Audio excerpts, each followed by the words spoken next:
Yeah, let's start. Do you have your little one on? Yeah. Okay.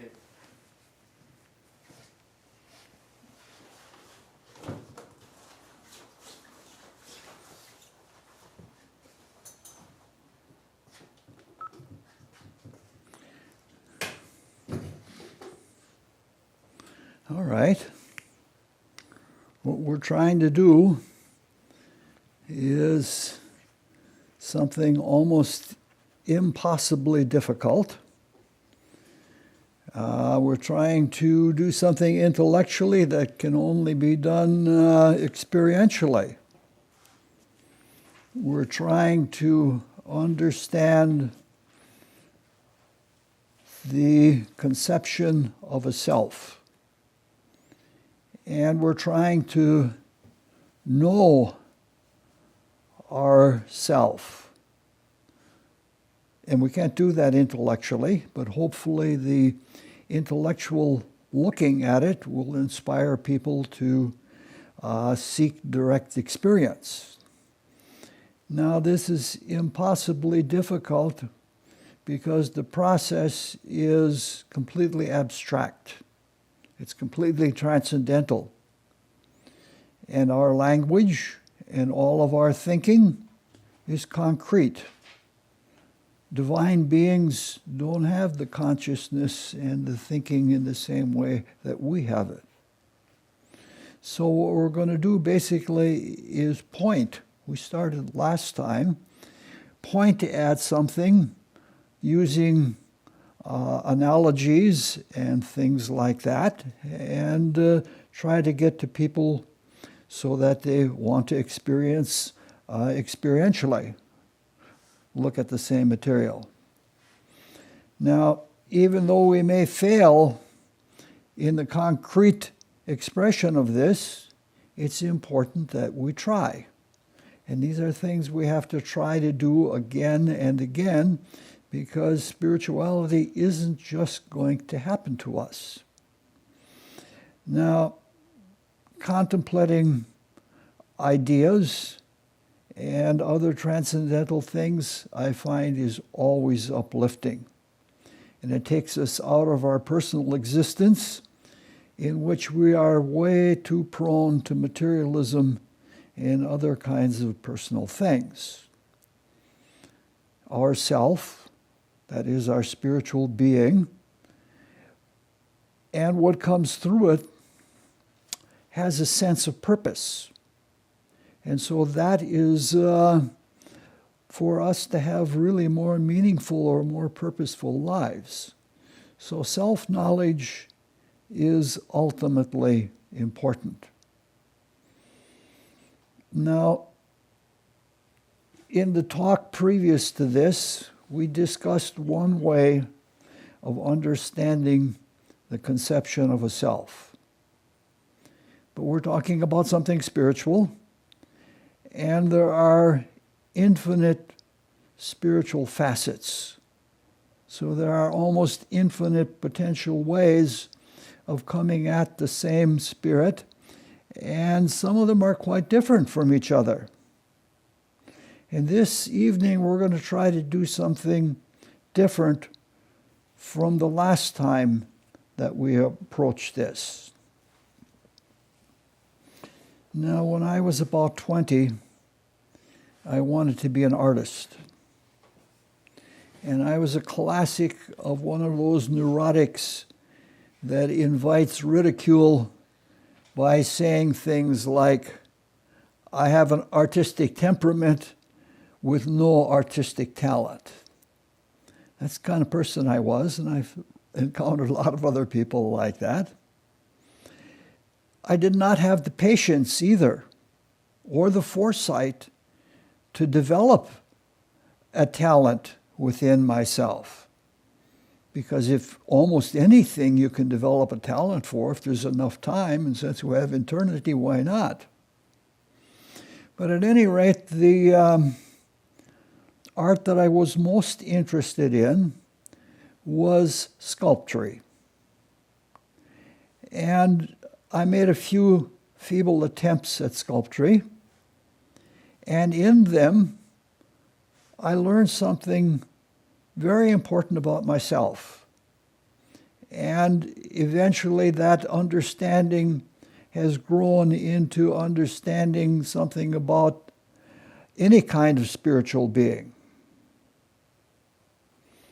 Now, there are several ways that sculpture is accomplished. But basically, they boil down to being two ways. One is additive, and one is subtractive. Now, the former, the additive, was the only way I would consider. Probably because I was so much focused on concrete things and material things, I needed to have the object that I was making in front of me at all times. In the additive process, you start with some kind of a framework. Like if you're doing a metal sculpture, you make something out of screen, and you get the rough shape that you want, and you start adding sculpt metal.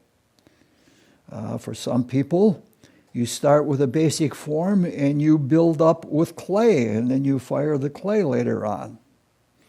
So you add to the object that you are creating until you reach the conception that you were wanting all along. And then it is formed and it's finished. The other method, the subtractive method, was, and it still is, difficult for me. And that may be because the other method is more spiritual. Though ultimately both are spiritual. In the subtractive, one feels a conception, and one feels it inside of a medium. For example, there are famous stories of, in the Orient, of a woodcutter, a wood carver, who would fast for several days and then go walking into a forest.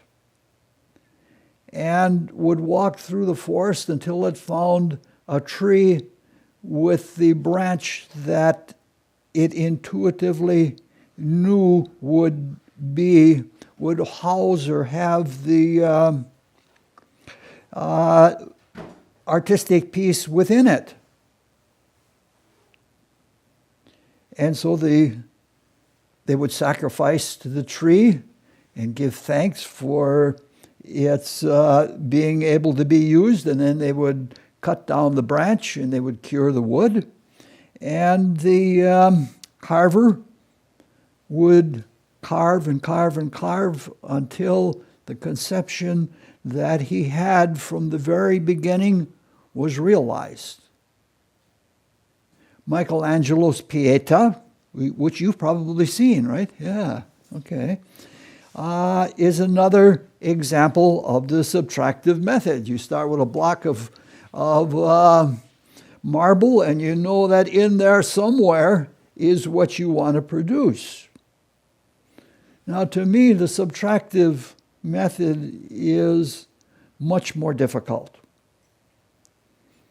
And it seems to be that way because the artist has to know exactly what the conception is from the beginning. You just can't build up to it and say, no, that's not right, and then build in a different way. You can't do that. You have to know what the conception was in the first place, and you have to know the medium really well. I have a friend, he just passed on about a year ago in Chile, who was a retired architect, and he could take a piece of wood and he could bring something out of it. But you have to know the medium extremely well, because the subtractive method is very unforgiving. If you take a piece of material out and you take a piece out that is vital to your conception, you can't put it back. You either have to have a different conception, or you just have to quit the project altogether. And to come up with a totally new conception when you've had something like this in your consciousness must be soul-wrenching. Now, in the talk previous to this, there was a crude attempt at the conceptualization of a spirit, a self, a human spirit, within divine spirit and life spirit. Now, to use more formal language about it, it is about an immaculate conception of a threefold being, a soul or a self, depending on what language you use, and within that immaculate conception of a microcosmic self, there is the birth of a divine being. And in bringing even just one microcosmic conception to fulfillment, there is the birth of a macrocosmic self. That is to say, the individual God and the conception of God in the macrocosm are formed by the same stroke. Now, if you sat through this talk last time, you understood that it was pretty, it was inadequate. But hopefully it was helpful. It's been helpful to me. So what we did last time was both additive and subtractive, but clearly it was strongly additive. Everything must be additive and subtractive at the same time because it is one, it's one universal spirit. But the 2 points of view give very different understandings. Now this evening, we're going to look at the subtractive manner of the birth or the conception of a soul.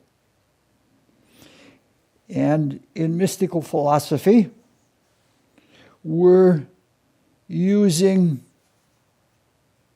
the subtractive method, and we're trying to get at what it intimates. This is going to be very, very hard.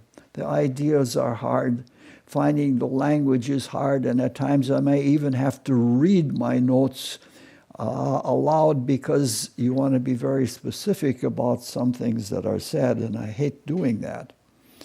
So we're going to see like a chipping out of a block of marble, and until we come to the production of a self. That's a rough idea. Now, sometimes reality is better stated in that negative way. You can state something as it is by saying what it isn't. And one of the best statements of that is from The Secret Doctrine by Madame Blavatsky. This is from the stanzas of Dizion. The eternal parent, wrapped in her ever-invisible robes, had slumbered once again for 7 eternities. Time was not, for it lay asleep in the infinite bosom of duration. Universal mind was not, because there were no ahi to contain it.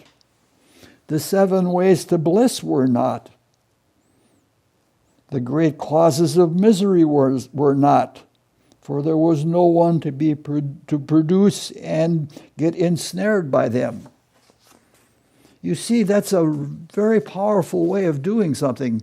If it just said there is time or there are 7 ways to bliss, that is something that you can question.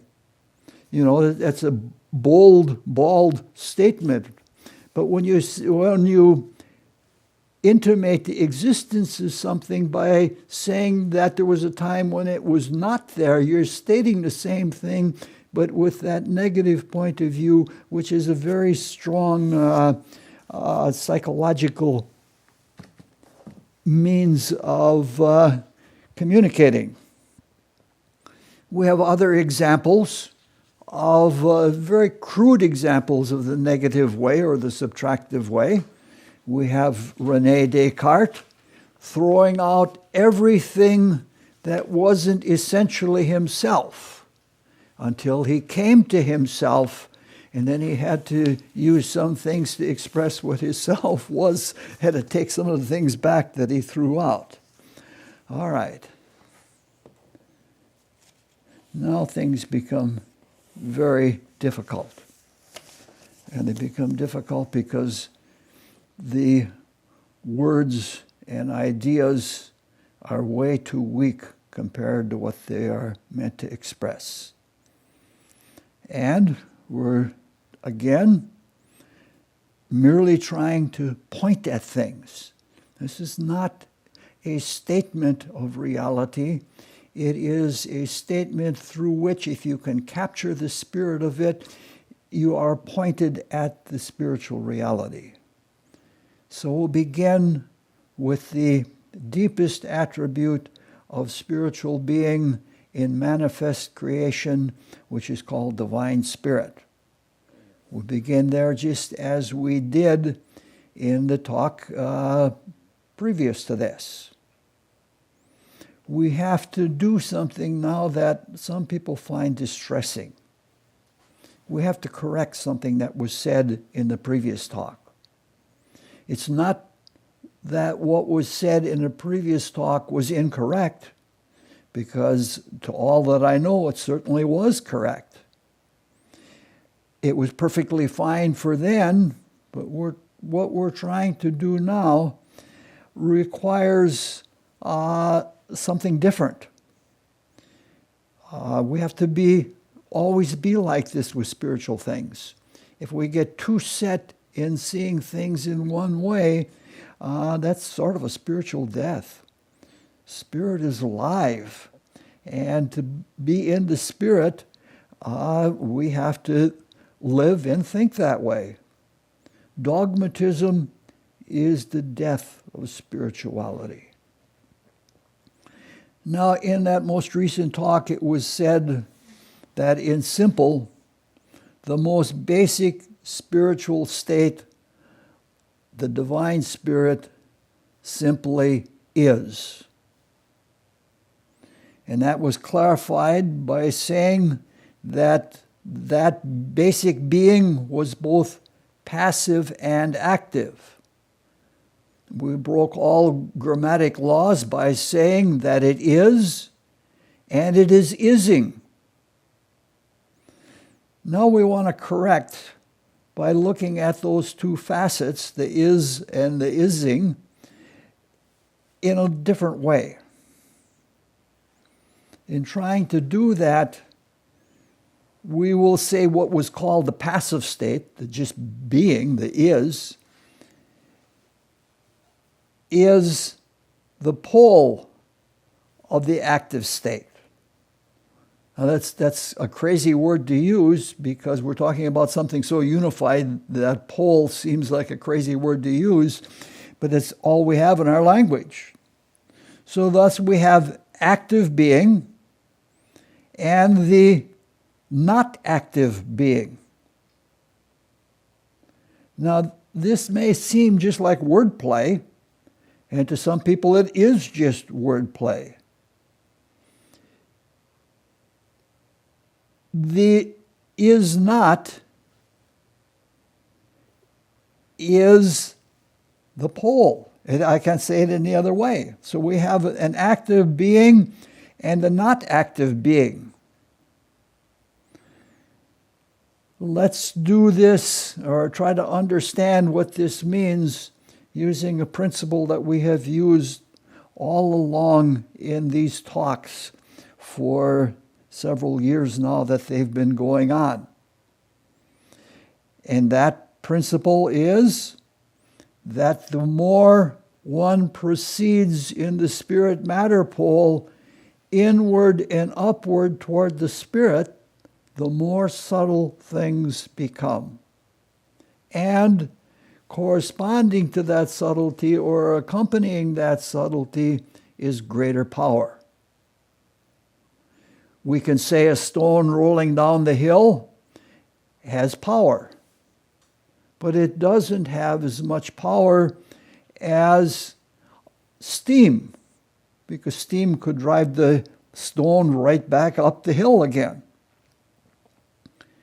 And between the different spiritual worlds, as we ascend the spiritual matter world, the differences are even stronger. Now, desire is a powerful thing, but thought, which is from another world, a more spiritual world, or more in the direction of spirit, is stronger than desire, and thought or thinking can actually control desire. When we get to the point of transcendence, where everything is abstract instead of concrete, this principle is magnified immensely. The transcendent spiritual worlds are subtle, so subtle that most people don't even recognize spirit and have no idea. Their conception is so material that they don't realize there is something that could even be called God. But accompanying that subtlety is a corresponding power. And hence we have, relative to a being in the transcendent worlds, or the being in the transcendent worlds, we have statements like, God is omnipotent, all-powerful. Now, this principle applies to divine spirit as well. We can say that everything in actual being is in being because of the non-active being. That is, in its not being, it's more subtle, and it doesn't tire itself out by putting its energy into being. As if, again, it's very hard to put these things into words, but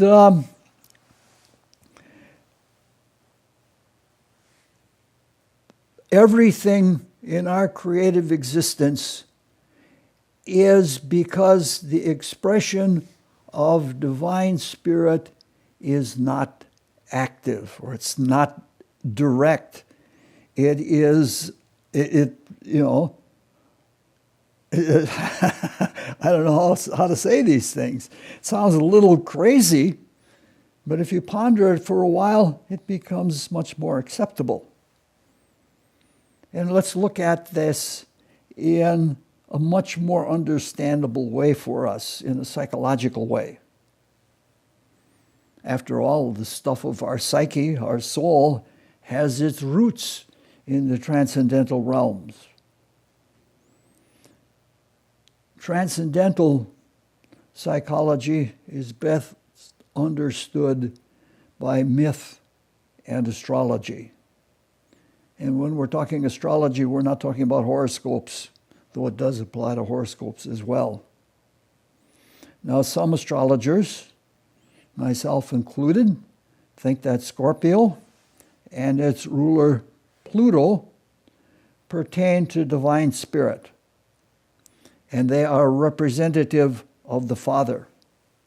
The Father, which the Bible says no one has ever seen, talking at least among humans. Scorpio, astrologically speaking, has been the ultimate source of life and death, which the Father within the divine spirit is to the creation.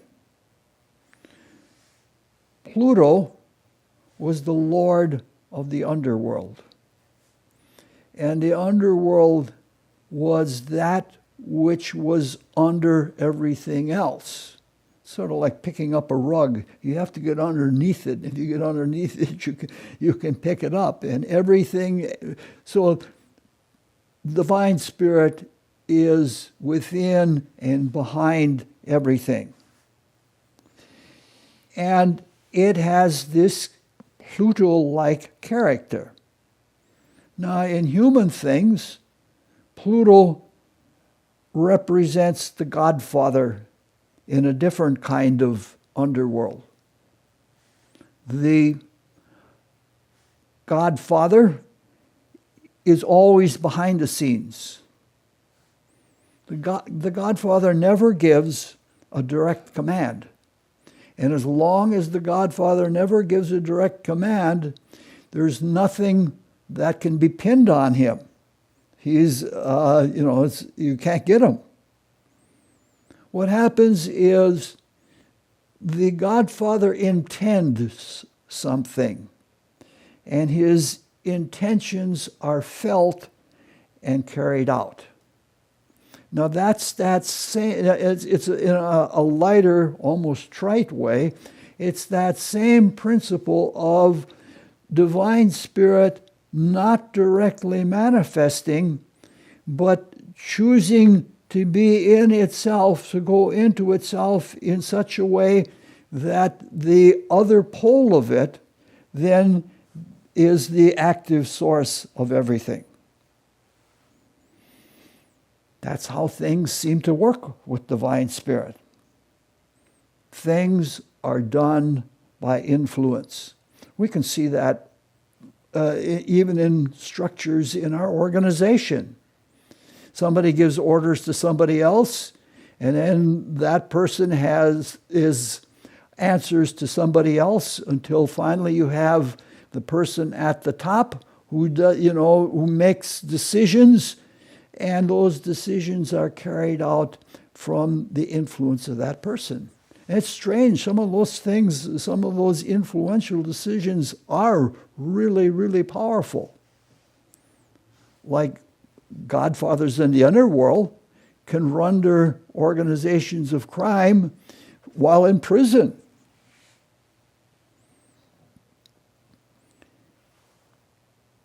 In gospel Christianity, Christ, who represents the life spirit, carries out the will of the Father.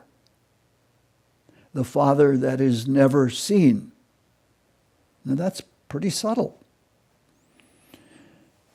Influence is probably the perfect word in theory and in application for what we're trying to get at. The static power of will, in not actively being, in its active pole, creates the fluency of life spirit. Life spirit, which is pure life. Now, this is the not being that enables the ising that becomes the fluency of life. I don't know how to say it any other way. Last time we talked about the myth of Prajapati, who had 4 daughters and united with them. He didn't really pull those daughters out of him. They issued out of him. And that issuing, that fluency, that influency is, again, the same idea.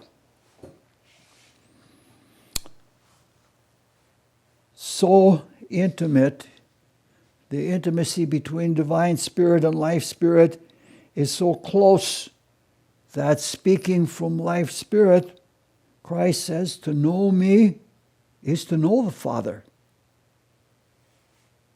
It's like if you see a light, when you see the light, you understand the power that is behind that light.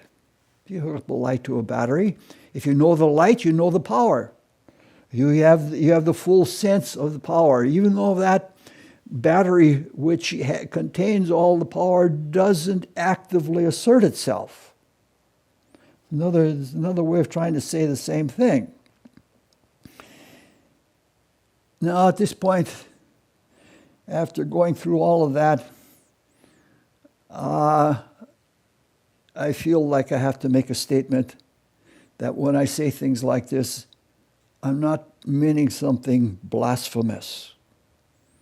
We're actually trying to speak about things that are unspeakably holy. Now, I realize that in myself and in my life that I'm profane. But it isn't profanity that is intended in these statements. We're talking about God after all, and that has to be kept in our consciousness. Now, though there is this intimate interaction between the active pole of divine spirit and life spirit, our feeble language and our distorted consciousness can be described as a result of the passive side. So this is not as crazy as we think. So we're speaking about very holy things here for which probably throughout history there have never been a lot of words for them. But it isn't just that life spirit issues out of and within divine spirit. It's something more than that. The relationship of life spirit to divine spirit is that life spirit adores divine spirit in the deepest kind of adoration that is possible. Some say that it is the adoration of life spirit that is a factor in the expression at the positive pole of divine spirit. I don't know if the analogy is a reasonable one, but if people praise you for something, that becomes a vehicle for bringing more out of yourself. Teachers know this. If you give positive reinforcement to a student, the student will take confidence in what is within it and come out with more. So we can say that adoration draws out the divine goodness of divine spirit. So it is, in a way, it's a really glorious union between the two of them.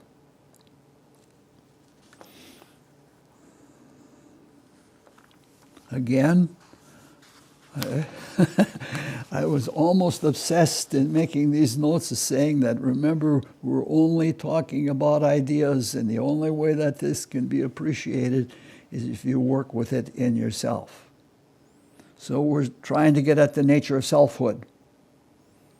We want to know ourselves, our divine being, which contemplates itself in third heaven. Because remember, we're still talking about the human life cycle of rebirth, and we're wanting to know what that self is that is contemplating and knowing itself when it has dropped away everything that it has manifest in the cycle of rebirth.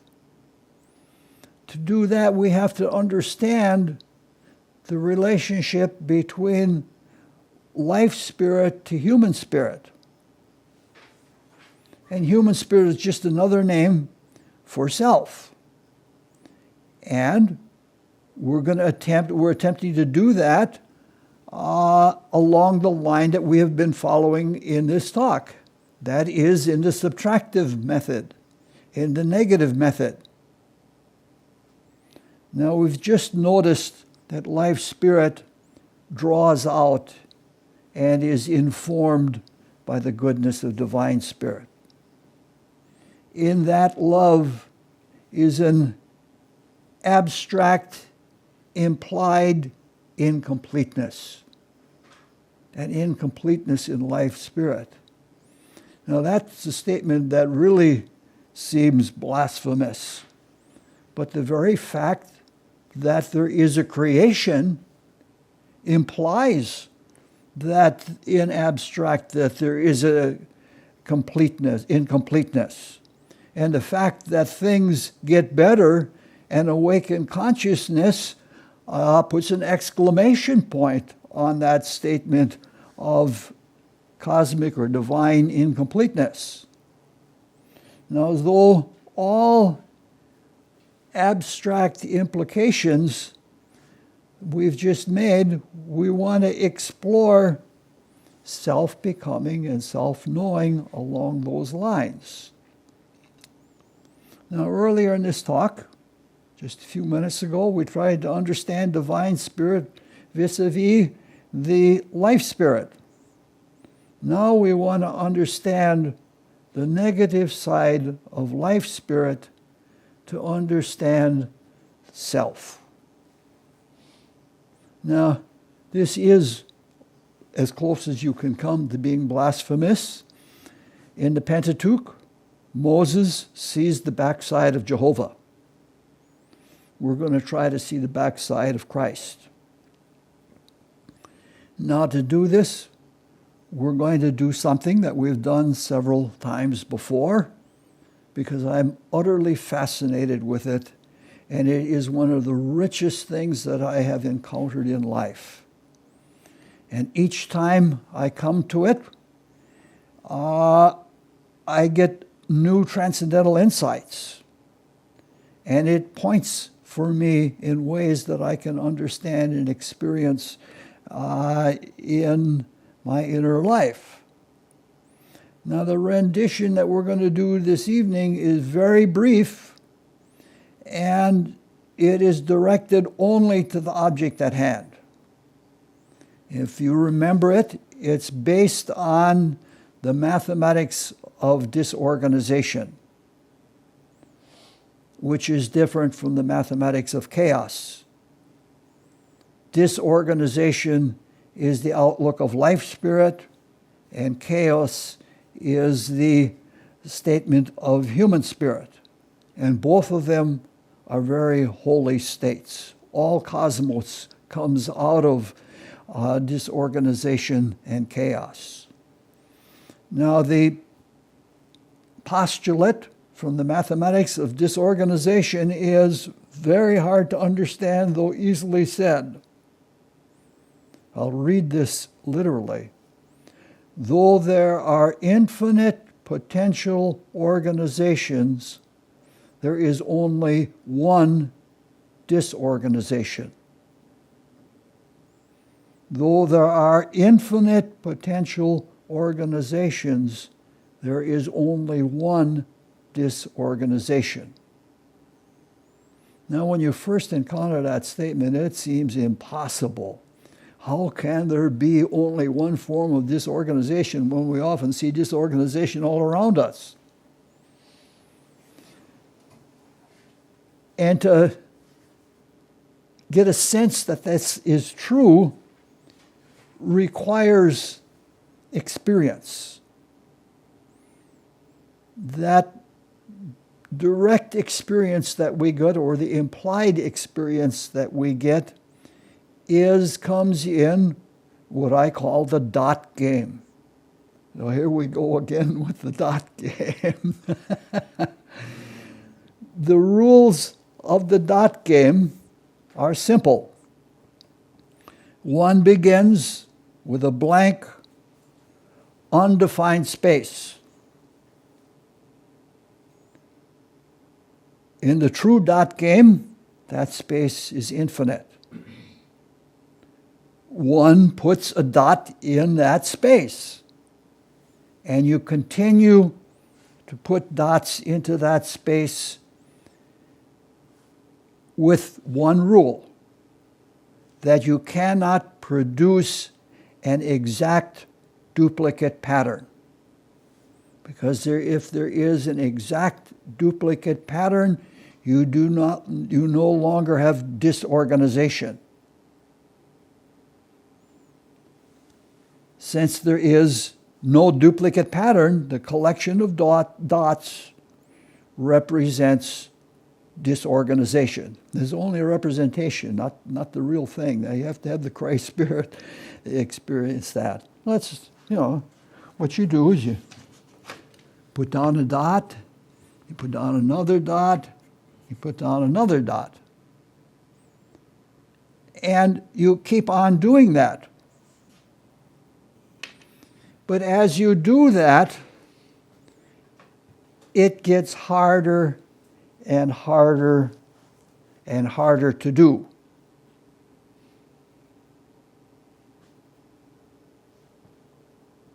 That is because as you add more dots, the possibility of a duplicate is more likely. And after a while, it becomes a skull-busting exercise because you have to look at, in the case of life spirit, you have to look at all of space and not produce a duplicate.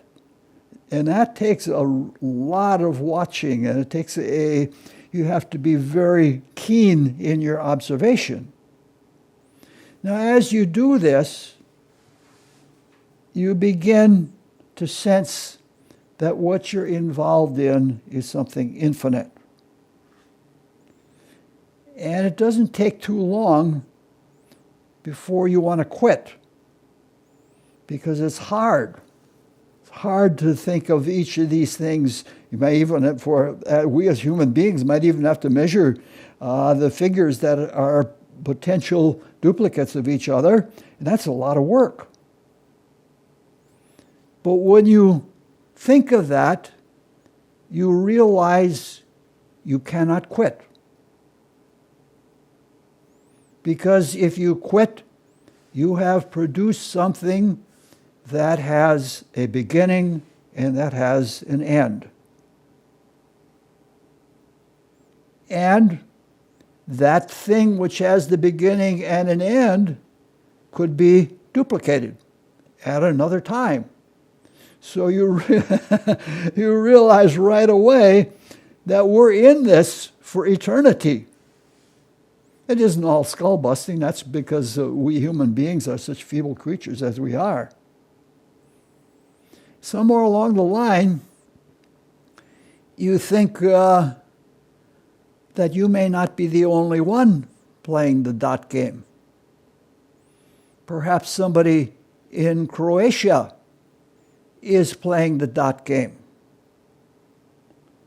And if you realize that, then you realize that the dot game has to be a universal altruistic experience.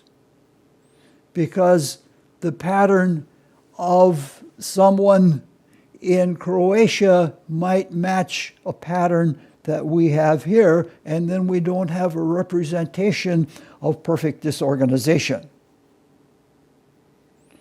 So in this, we realize that the nature of life spirit, which is that perfect disorganization, or at least the backside of the life spirit, is de facto altruistic. There is no separation of selves within. Now let's actually radically change the perspective of the dot game. Instead of we ourselves playing the dot game, suppose life spirit is playing the dot game.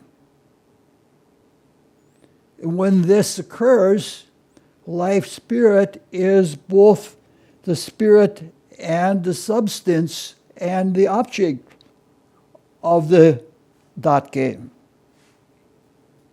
So for life spirit, it becomes a matter of self-knowing.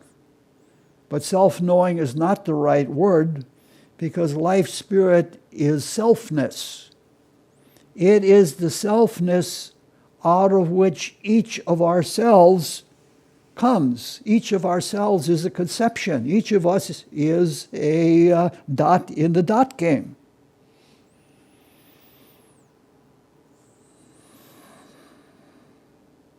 Now, life spirit could probably put down an infinite number of points at the same time. But for the sake of elucidation, let's keep it one dot at a time.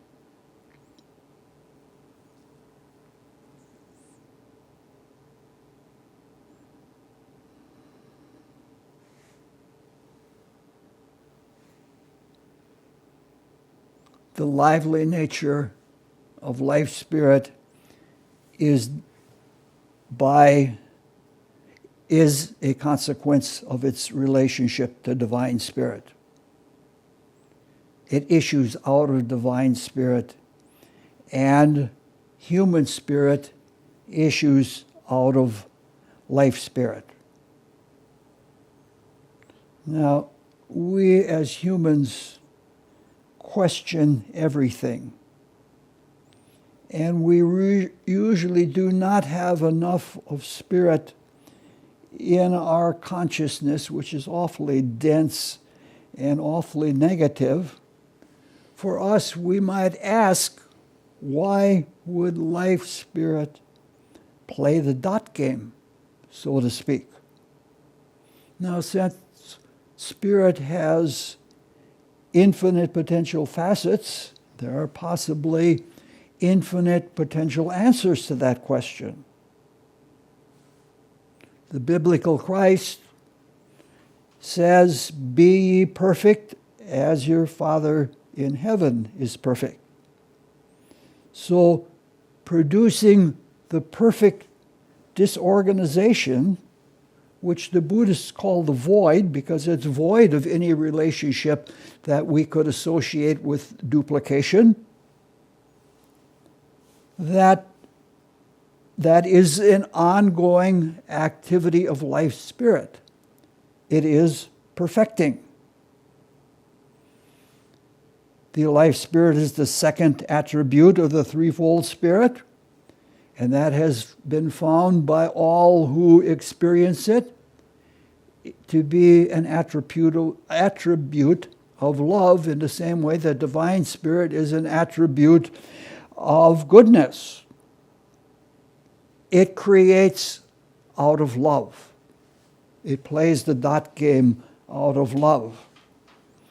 Now, we've noticed many times that the nature of spirit is creative, generously creative, and it fulfills its divine nature, its spiritual nature, in creation. So that's another answer to that same question of why would life spirit play the dot game. And since we're looking at spirit in terms of the backside of things, we're looking at the incompleteness and fulfilling incompleteness, which in spirit is obviously an idea that is something very different than what we conceive of it here, is yet another possible answer. Now we can combine all of these answers and put them together and say that life spirit is spiritually full. And in its fullness, it expresses love, it expresses creativity, and it fulfills needs, or in the incompleteness. All right, now this brings us back to the dot game as a rather absurd way to get a vague notion of life spirit and its relation to human spirit, that is, to self. Now, the most recent rendition of the dot game was given about 4 years ago in this room. And some of you may have been here, some not. Jerry was here, and at that time, Jerry made an observation without knowing how profound that observation really was. His observation was that the more dots you placed, the more and more triangles were created. After the first two dots, every dot that you place makes at least one triangle. And after a certain number, more than one, two are produced. And there's some kind of a mathematical progression for the number of dots versus the number of triangles produced. And after 4 or more dots have been produced, you have a quadrangle, and with 5 with pentangle and things like that. It goes up. So there are more complex patterns that you have to look at, but basically they all break down to triangles. From a spiritual point of view, the triangle is the fundamental form.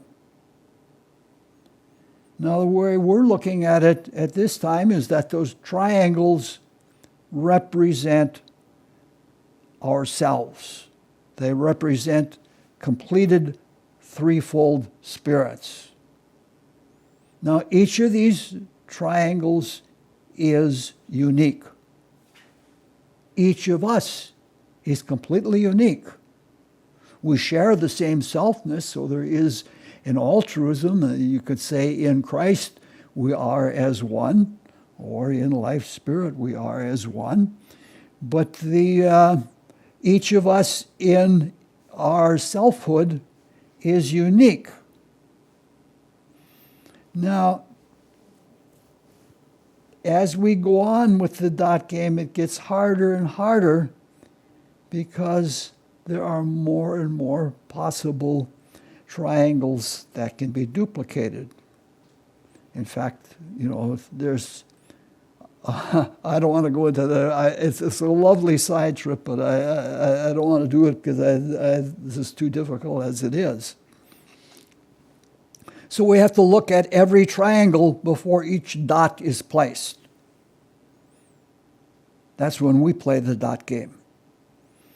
But by analogy, if the life spirit is playing the dot game, the attention that it gives is life and love. And that is to say, we are spiritually renewed, and that renewal is perpetual. The biblical Christ, the living representative of the life spirit, says, "Behold, I make all things new." And there's no time limitation on that. It goes on and on. So the life spirit has always been known as the renewer, the redeemer, or the savior. Now it's time to talk about patriarchs. St. Paul says that Jesus, he intimates it, pretty clearly intimates it, that Jesus is Adam. Now, most mystics think that means that the human being Adam, after many rebirths, was reborn as Jesus to provide the vehicle for Christ, the Redeemer. Now, that may be correct, but it's not the only interpretation, and it's maybe even not the most important interpretation. St. Paul knew about other forms of mysticism, Greek mysticism, and he knew about Kabbalism. And in Jewish Kabbalism, Adam means more than one thing.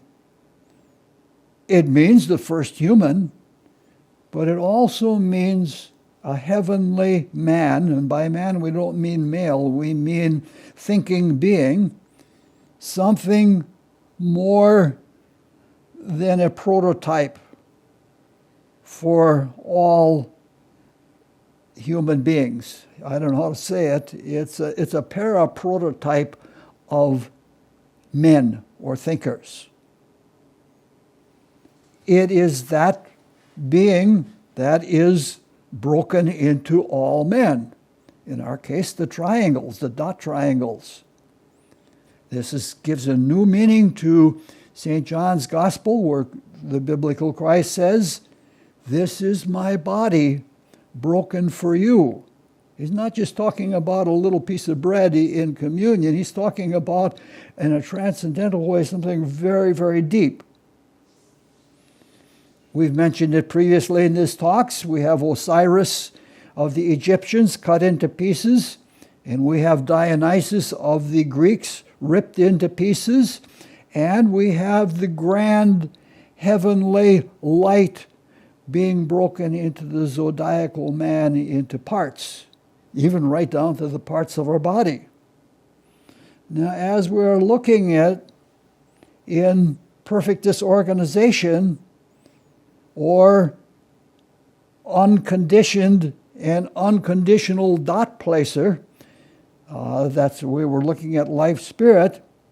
This means that the objectification of spirits, triangles that are truly images of God, which is the triangle that includes all of them, in our individual being is created in the same manner as the manifest complete God in the cosmos. Only the scope of things is different.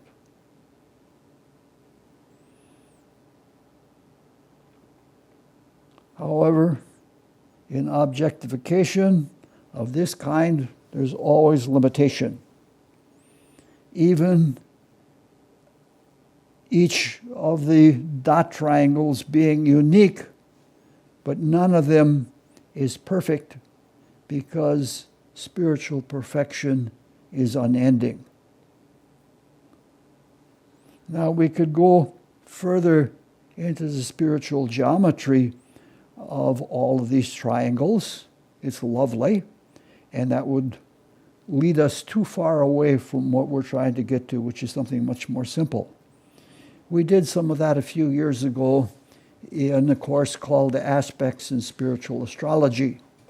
We saw how 3 basic triangles are responsible for the creation of all forms in the cosmos, including or by way of producing the 5 perfect geometric solids. We saw at that time that there were several epitymal triangles, 3 epitymal triangles, and through them everything is created. Now, these triangles in their spiritual nature, the epitymal ones, the isosceles right, the 30, 60, 90, and the 1, 2 square root of 5, are standards. And they're standards that are put before us that we in our triangles can understand that we are deviations from the purposes of those triangles created in the first place. Now, this is very different from the way science looks at the world. Science looks at the world in terms of squares. You take calculus. Calculus measures an area by how many squares are in it and carries it out to infinity. That's because the material mind, the concrete mind, can only understand things in terms of squares. This is why calculus, as beautiful as it is only an approximation. A lot of spiritual geometers were offended when calculus came out because it was just an approximation. But the triangle is a spiritual. You don't have to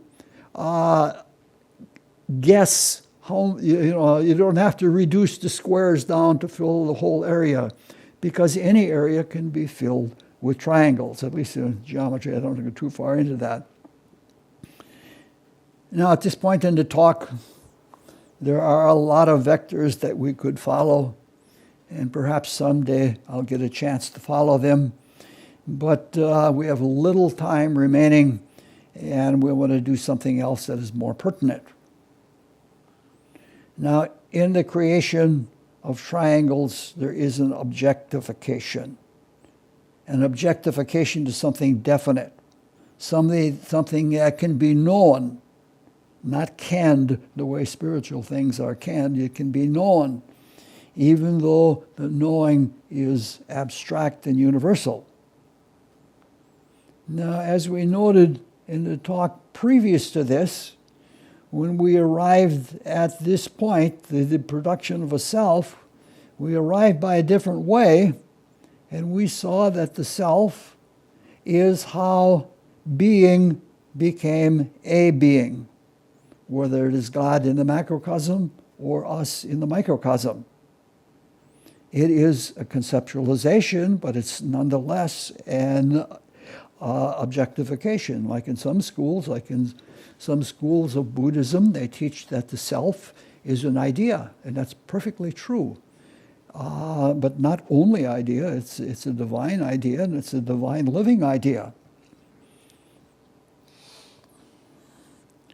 Now, the approach that we're taking this evening is hopefully easier to see the objectification of a self from being. That is, we're trying to see how divine spirit, through the principle of subtraction or of negation, carries all the way through human spirit, and it produces an objectification that reflects back to divine spirit. You might say that there's a great knowledge that comes in the production of God within spirit. All right. Now, this is said, the reason for saying this is so that we can get one of those very distant hints about the process of redemption or of salvation or of taking in the separate self, the essence or the knowledge of the separate self, into the undifferentiated spirit, relatively undifferent. Now, when divine spirit puts its attention inward in its passive negative pole, it withdraws within itself and it is not active. The result of that is another universal principle. It results in something coming out of it. It's been said many times that the more we go into ourselves, the more we radiate out from ourselves.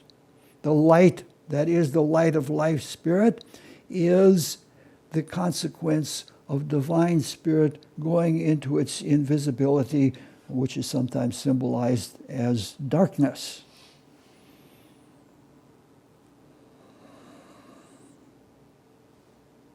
When this is done, right from the very beginning, when divine spirit goes within itself, it is an act of freedom. That the birth of life spirit within divine spirit, which is the first birth, is an act of freedom. All creative acts are acts of freedom. Even our human creative acts. Any artist can tell you that, or any other kind of creator, when you are creating, oh boy, I don't know how to say it. When you are creating, the maintaining of freedom to do something new, to manifest creative spirit, takes an intense statement of freedom to keep from falling back into humdrum or anything in which we would imprison ourselves. writer's block is that very thing. Sometimes it's just, you feel like it would just be easier to give up. I could say for my own self that my life was peaceful until I tried to awaken spiritually. And then all hell broke loose in my life. You know, if you want to be a free person, freedom is there from the very beginning. Freedom is not an add-on. Freedom is there from the very beginning. This has some unusual implications. This means that before a dot is placed, before it even has or becomes a self, whether by a transcendental process or a long evolutionary process, that dot, that potential focus of being, has to freely allow itself to be placed. That's an extremely deep mystery. It's one that I've taken on several times in life, but it's too much to go into now. Maybe when we study cosmogony, we'll get to it again. But for now, when the life spirit gives its attention, which we have seen is divine loving attention, it cares for all of its children, to each and every triangle it gives that attention. And when it gives that attention, it is revived. It's as if to say that we have spiritual renewal because of the perpetual giving of life spirit to us. The selfness that gives itself to ourselves is perpetually renewed. Now, the curious thing about this is we have the freedom to not accept it, just as we had the freedom to not participate in being placed as a dot altogether. It's horrendously stupid to refuse that grace. It's horrendously stupid to not accept the divine rejuvenescence, but probably all of us have done it at one time or another. I have rejected forgiveness, and at great pain and great price of peace in myself. What I'm trying to say, just as a little sidelight in all of this, there is no answer for stupidity. Stupidity is stupidity, and you can psychologize about why people would refuse divine grace, and the psychological explanations might be beautiful, but they mean naught. All right. When we accept this grace, the purpose of our selfhood is fulfilled. We are alive, and we are free, and we have objective experience. And our lives are full of a higher purpose, more than if we just live in our petty personalities. Now, in this, we're not talking about an acceptance of Christ once in a lifetime as a religious conversion. There are a lot of people that have that. The attention of life spirit is continuous and is perpetual. And this is something that our acceptance has to be that. In spirit, it is possible for us to be continuously accepting grace. This is another, in that late area of St. John's Gospel, this is another interpretation of that thing, this do in remembrance of me. So what we're talking about here is spiritual life, the spiritual life of life spirit, which the biblical Christ says, I give you life, life more abundant. Now, in doing this, we are giving reference to ourself. We're giving reference to ourself within the selfness. That is, the triangles find meaning in a general truth, a truth in being. The effect of this is fulfillment. Fulfillment for life spirit and fulfillment in life spirit. This is really the reassembling and resurrection of Osiris, or Dionysus, or the original Adam, the transcendental Adam, the Adam Primus. All of them are resurrected. And we're resurrected by accepting that which draws us into it. Now, this is also biblical in its nature, where Christ says, if I be lifted up, all shall be lifted up in me. Meaning to say that if we accept that outpouring of attention, we are drawn into it, and by that very act, the life spirit is drawn into divine spirit, and that's the universal, you might say, redemption or salvation. So this carries all the way back to divine spirit, but it's not good to talk about that here now. We have little time. Now, even though human spirit is at the bottom of the transcendental ladder, and with the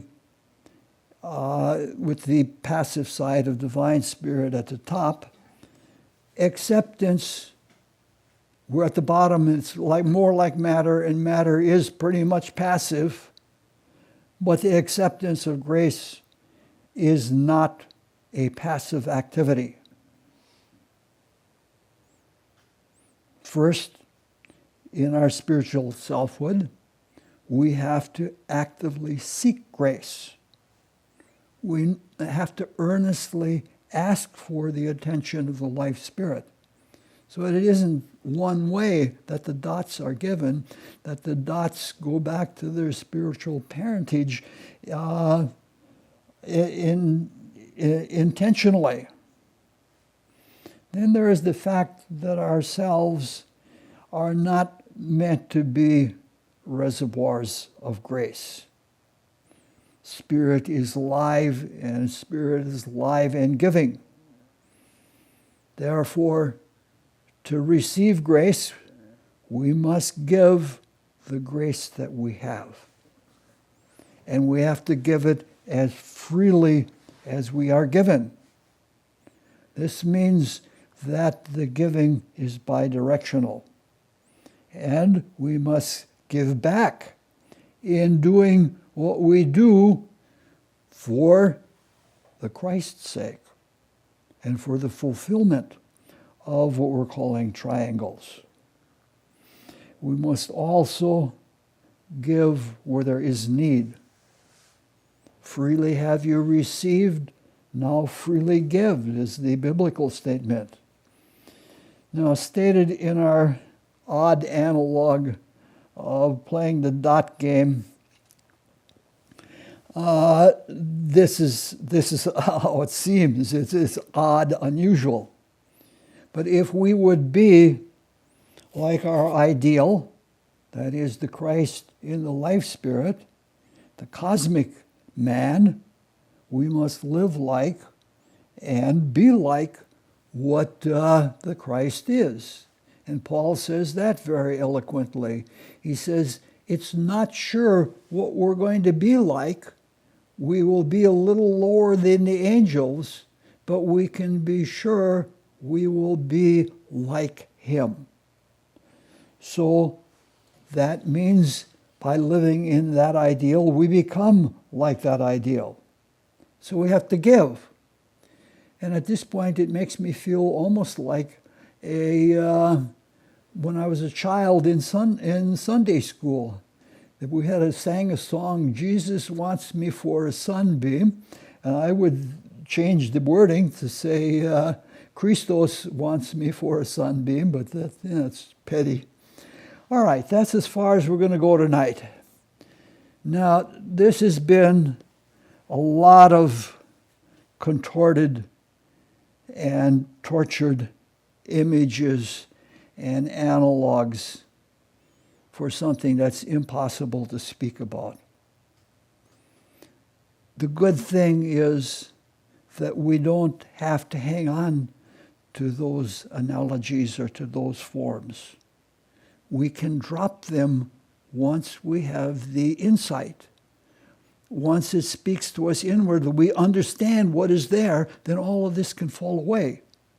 This is only valuable in that it leads us to that and that it gives us some kind of representative experience of transcendental living. So with regard to this talk, it's just like where we are at in the human life cycle. We can drop all the things behind us, all of our bodies, all of those seed atoms and everything else, and we are in ourselves. And that is what counts. So what I'm trying to do is I'm trying to apologize for saying something in a very crazy way. That is very hard to talk of. Now, the next time we meet, which will be the second Thursday in February, the schedules are right there on that chair, and then it'll be every other Thursday all the way until, I think it's May 9th. So the next time we meet, we have just a little bit of this kind of thing to do, but then we speak of the high point of the life cycle. That'll be most of the talk, and how it leads to the incarnating part of the life cycle.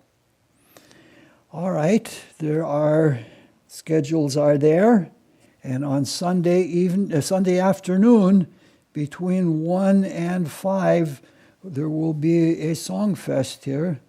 Bill has agreed to play the piano, and Vivian might be here with the guitar, and it should be a really nice time. Questions?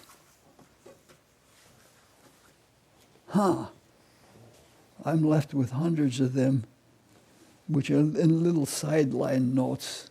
Well, thank you very much. Thank you. Thanks, Richard.